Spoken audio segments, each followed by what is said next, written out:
Mieheni antoi minulle mekon vuosipäivälahjaksi. Tunnin kuluttua hän soitti. No niin, oletko kokeillut sitä?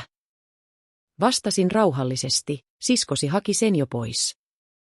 Puhelimessa oli hetken hiljaista ja sitten hän huusi. Mitä sinä olet tehnyt, hölmö?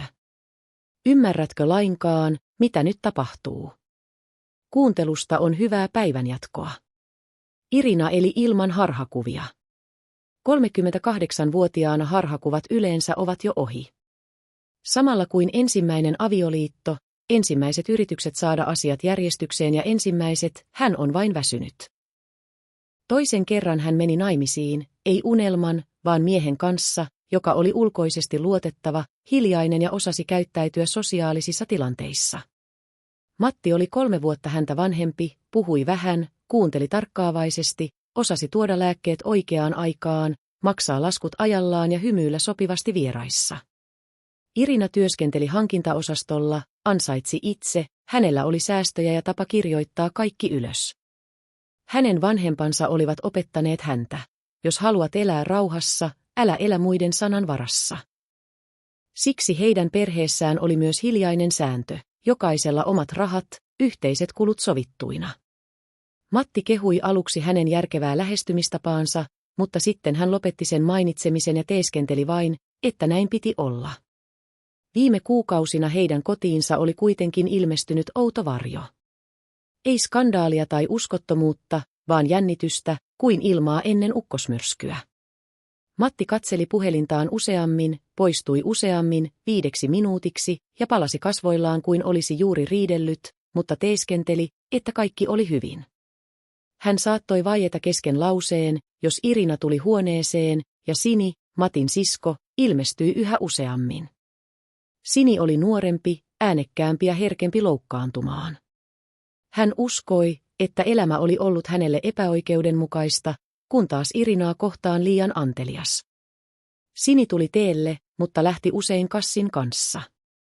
Vain lainaksi, kahvipurkin, kalliin shampoon tai villapaidan. Tämä sopii minulle niin hyvin.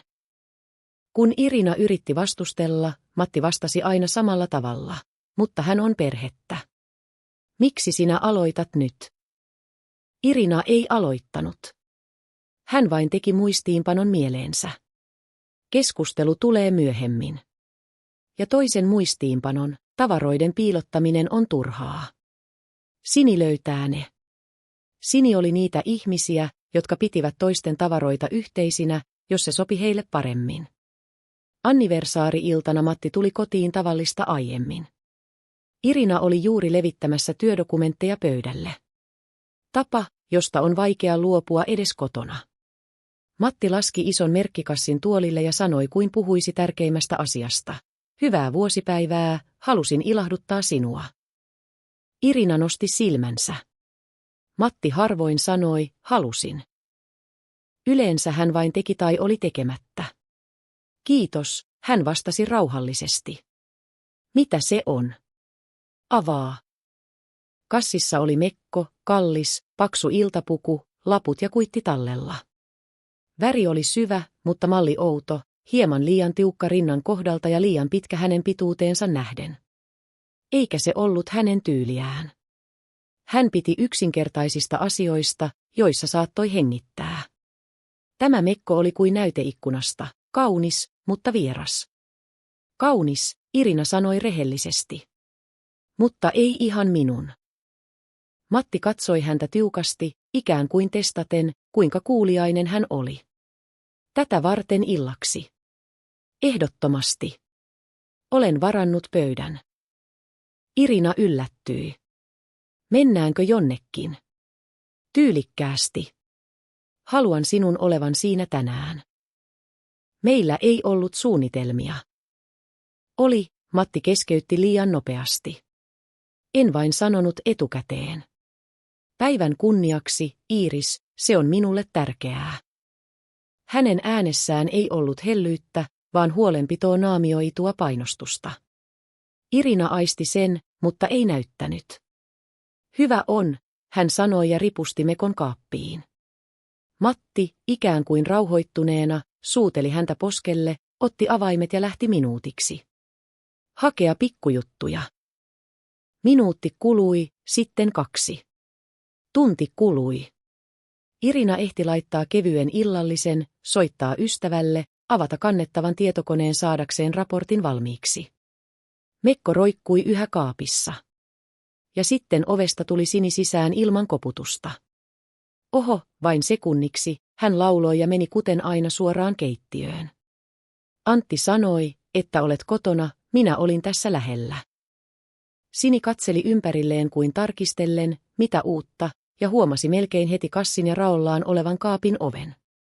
Mikä tämä on? Hän elpyi. Anttiko on ollut antelias? Mekko, Irina sanoi tasaisesti. Oho. Sini veti sen jo ulos, painaen sitä itseään vasten. Kuule, se on upea. Sinulle.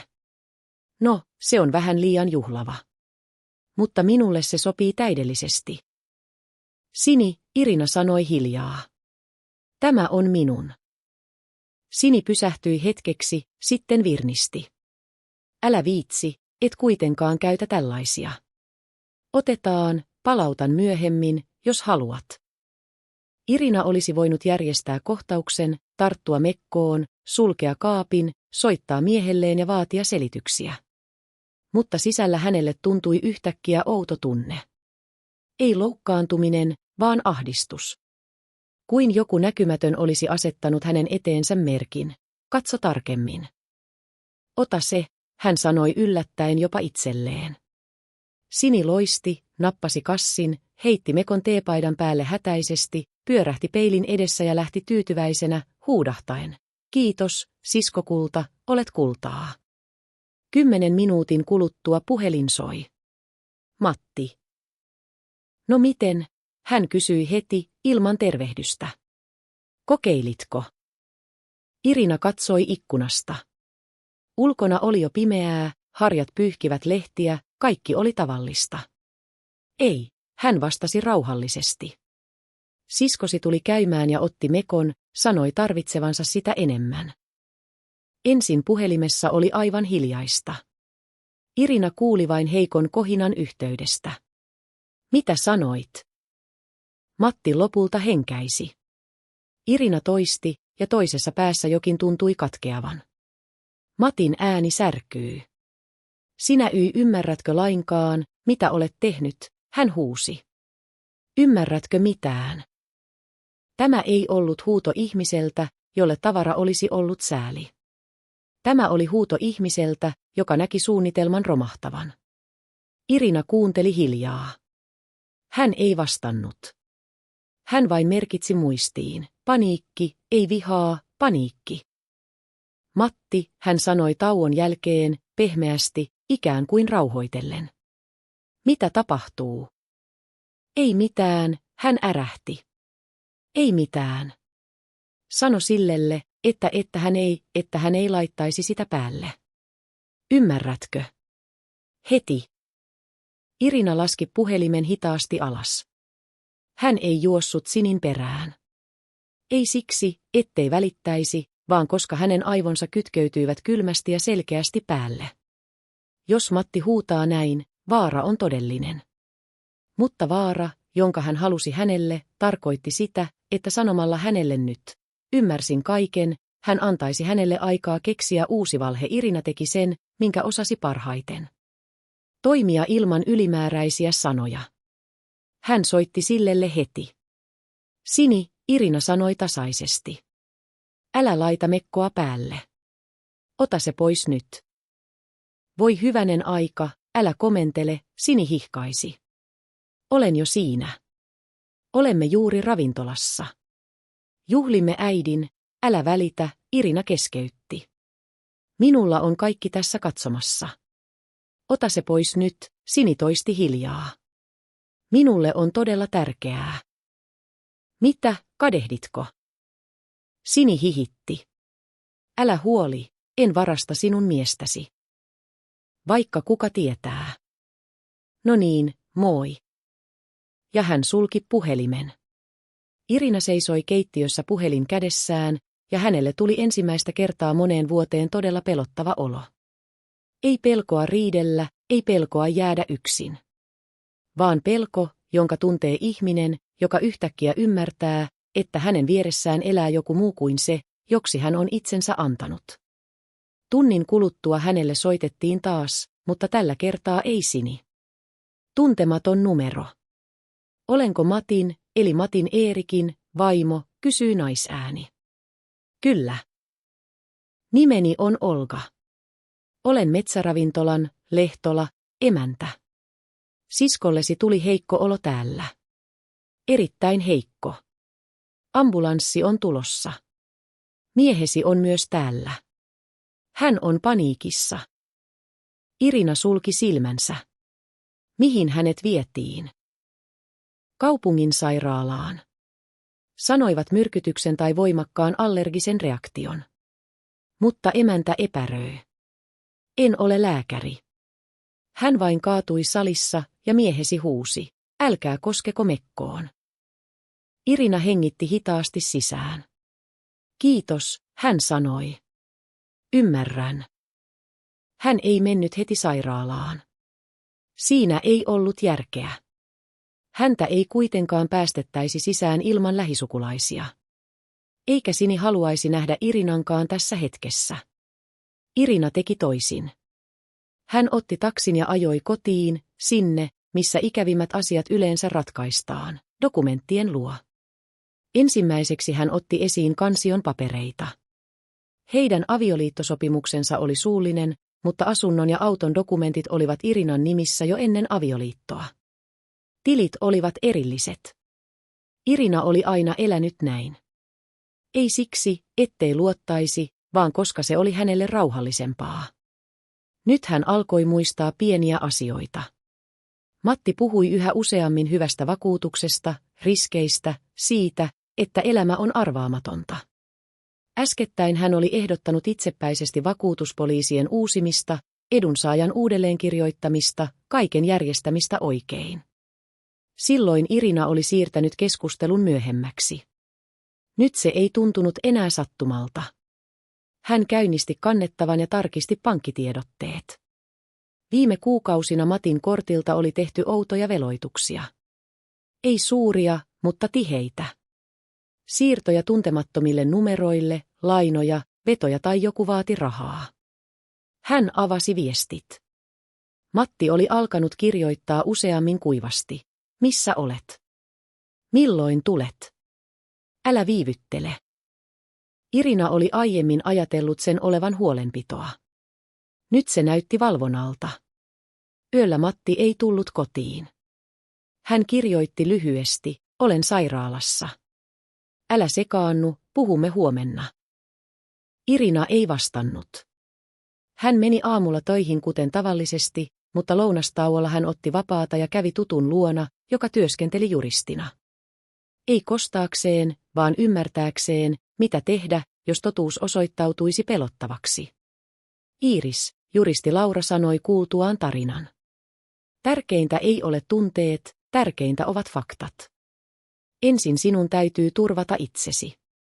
Dokumentit, rahat, varavaihtoehto.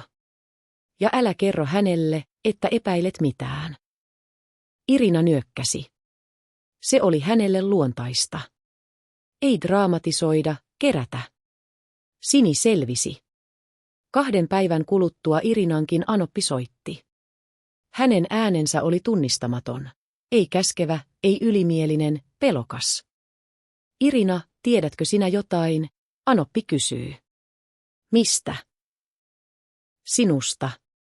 Siitä Sini. Hän sanoi, että Matti Eerik. Anoppi pysähtyi. Hän käyttäytyy niin oudosti. Lääkärit ottivat mekon analyysiin, sanoivat, että kangas on käsitelty jollakin. Onko se totta? Irina oli hiljaa. Sinä tiesit, Anoppi kuiskasi melkein. Tiesin siinä hetkessä, kun poikasi huusi puhelimessa, Irina sanoi rauhallisesti. Hän ei ollut pahoillaan mekosta, hän pelästyi.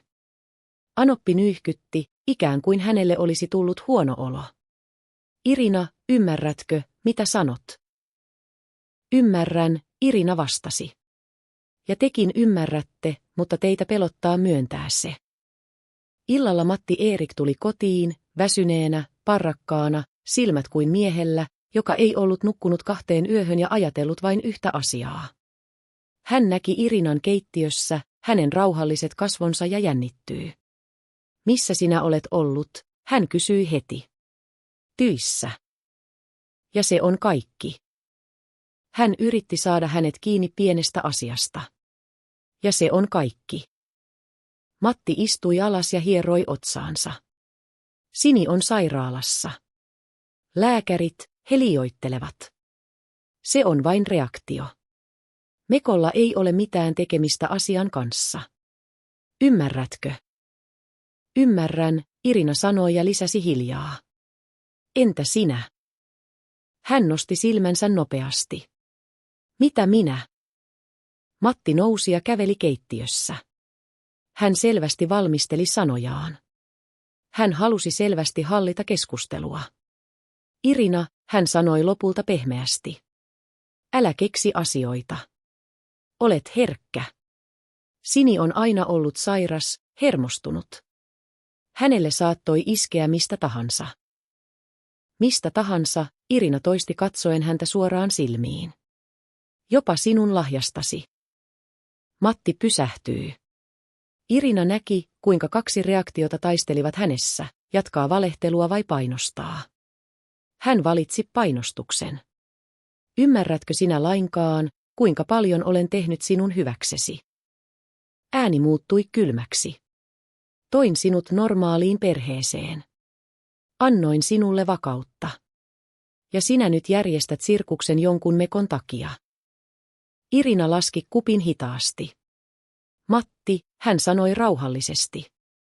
Asun omassa asunnossani, työskentelen omassa työssäni, maksan omasta itsestäni. Et ole antanut minulle mitään. Olit vain lähellä. Ja nyt näen, että se oli virhe. Hän käveli lähemmäs. Mitä, oletko päättänyt syyttää minua? Hän sihahti. Päätin elää, Irina vastasi. Sinä yönä Irina ei nukkunut. Hän ei pakannut laukkujaan eikä itkenyt. Hän istui huoneessa, jossa säilytti dokumentteja, ja teki sitä, mikä pelastaa ihmisiä paremmin kuin mikään huuto. Järjesti todellisuutta. Aamulla hän vaihtoi pankkisovellusten salasanat, siirsi osan säästöistään toiselle tilille, teki virallisen hakemuksen taloyhtiöön oven lukkojen vaihtamisesta mestarin kautta. Hän sopi ystävänsä kanssa, että tarvittaessa hän voisi asua tämän luona muutaman päivän. Matti huomasi sen. Mitä sinä puuhaat? Hän kysyi nähdessään paperit. En mitään, Irina vastasi. Järjestän vain paikkoja. Hän yritti hymyillä. Irina, lopeta typeryydet. Ymmärräthän sinä, hän piti tauon ikään kuin valiten pehmeämmän uhkauksen. Et sinä saa mitään todistettua. En aio todistaa sinulle mitään, Irina sanoi rauhallisesti. Aion todistaa niille, joiden täytyy se nähdä. Viikon kuluttua asiantuntijalausunto vahvisti. Kangas oli käsitelty myrkyllisellä kosketuskemikaalilla. Lääkärit eivät puhuneet äänekkäästi puhelimessa, mutta viesti oli selvä. Tämä ei ollut sattumaa. Tutkija kutsui Irinan kuulusteluun. Matti Erik kutsuttiin myös. Poliisin käytävällä Matti Erik tuli liian lähelle Irinaa, ikään kuin haluten nähdä hänen silmiinsä ja löytää pelon. Luuleeko hän voittaneensa, hän sanoi hiljaa. Et edes ymmärrä, miten asiat toimivat. Irina katsoi häntä ja ymmärsi yhtäkkiä. Tämä mies oli tottunut pitämään muita heikompina. Hän oli tottunut siihen, että naiset vaikenevat, että Sini on hysteerinen ja äiti peittää. Hän luuli, että Irina oli samanlainen, vain hiljaisempi. Minä en pelaa voitosta, Matti Erik, Irina sanoi tasaisesti. Minä valitsen elämän, ja sinä valitsit toisin. Kuulustelussa hän pysyi varmana, puhui tuntemattomista ihmisistä, toimittajasta, siitä, että mekko oli ostettu kaupasta, en ole kemisti. Mutta tutkija ei väitellyt vastaan. Hän vain kysyi kysymyksiä ja kokosi faktoja. Ja faktat olivat sitkeitä, kuitti, ostoaika, vaatimus pukea se ehdottomasti tänään, paniikki puhelimessa, yritys piilottaa mekko, huuto ravintolassa. Älkää koskeko. Irina antoi todistuksensa rauhallisesti, ilman koristeita. Hän ei sanonut, hän halusi tappaa minut. Hän sanoi, hän vaati, hän oli paniikissa, hän määräsi. Ja se riitti, että tutkinta alkoi kaivautua syvemmälle. Ja sitten paljastui se, mitä Matti Erik oli piilotellut vuosia. Velkoja, lainoja ihmisiltä, jotka eivät kirjoita kuitteja. Rakastajatar ei ollut sattumanvarainen nainen, vaan avustaja, jonka kautta hän yritti siirtää rahaa. Keskustelut, joissa hän sanoi, että hän ei kuitenkaan huomaa mitään ja että kaiken pitää näyttää luonnolliselta. Vakuutus, joka oli järjestetty hänen hyväkseen edunsaajaksi, ja yritys saada Irina vain allekirjoittamaan paperi. Kun kaikki tämä tuli ilmi, Matti Erik lopetti pelaamasta varmaa aviomiestä. Hänestä tuli vihainen ja hermostunut. Sinä asetit minut ansaan, hän huusi nyt ei poliisin käytävällä, vaan puhelimessa. Sinä toit kaiken tuhoon. Sinä tuhosit sen itse, Irina vastasi rauhallisesti. Lopetin vain silmien sulkemisen. Sini, kuultuaan totuuden, ensin itki, sitten huusi äidilleen ja sitten istui hiljaa kuin ihminen, joka ymmärsi ensimmäistä kertaa elämässään. Perhe ei ole aina suoja. Joskus perhe on ansa. Kaikki päättyi ei suureen spektaakkeliin, vaan tavalliseen elämään. Oikeudenkäynti, asiakirjat, analyysit, päätökset. Irina erosi. Hakemusta jättäessään hän ei vapissut. Hän oli väsynyt, mutta rauhallinen. Hänen rauhallisuutensa oli vahvempi kuin mikään hysteeria. Yhtenä viimeisistä päivistä, kun Matti Erik ei enää asunut kotona ja tuli hakemaan tavaroitaan poliisin valvonnassa, hän pysähtyi ovella ja sanoi yhtäkkiä melkein hiljaa. Tiedätkö, en aikonut näin. Irina katsoi häntä. Matti Erik, hän sanoi. Kauheinta ei ole se, mitä aioit tai et aikonut. Kauheinta on se, mihin pystyit ja että päätit, että sinulla oli siihen oikeus. Hän avasi suunsa, mutta ei löytänyt sanoja. Muutaman kuukauden kuluttua Irina alkoi elää taas niin kuin rakasti, rauhallisesti. Hän ei alkanut etsiä uusia suhteita. Hän alkoi arvostaa yksinkertaisia asioita, teetä illalla, hiljaisuutta, mahdollisuutta olla katsomatta askeliin käytävällä. Eräänä päivänä Sini soitti. Ääni oli erilainen, ilman tuttua röyhkeittä. Irina, hän sanoi. Minä halusin pyytää anteeksi. Olin tyhmä. Irina oli hiljaa. Et ollut tyhmä, Sini, hän vastasi pehmeästi. Olit hänelle kätevä. Hän tiesi, että ottaisi toisen tavaroita kysymättä ja käytti sitä hyväkseen. Siinä kaikki. Sini nyyhkytti. Luulin, että hän oli hyvä. Hän osasi näyttää hyvältä, Irina sanoi rauhallisesti. Se on eri asia. Irina lopetti puhelun ja katsoi ikkunasta ulos. Piha oli tavallinen. Lapsia, koiria, ihmisiä laukkuineen. Ei draamoja. Näin sen pitikin olla. Hän ei halunnut enää elää toisen ihmisen valheen sisällä. Joskus häneltä kysyttiin, miten arvasit? Miksi et huutanut? Miksi et järjestänyt skandaalia? Hän vastasi yksinkertaisesti, koska huuto on sitä, mitä se, joka haluaa sinut murtaa, odottaa, ja rauha on se, mitä hän pelkää. Irina ei tullut suurten otsikoiden sankariksi. Hänestä ei tullut kostonhimoista. Hänestä tuli vain nainen, joka kerran ei pukenut ylleen vierasta mekkoa ajoissa, eikä sallinut elämänsä muuttuvan jonkun sattumaksi.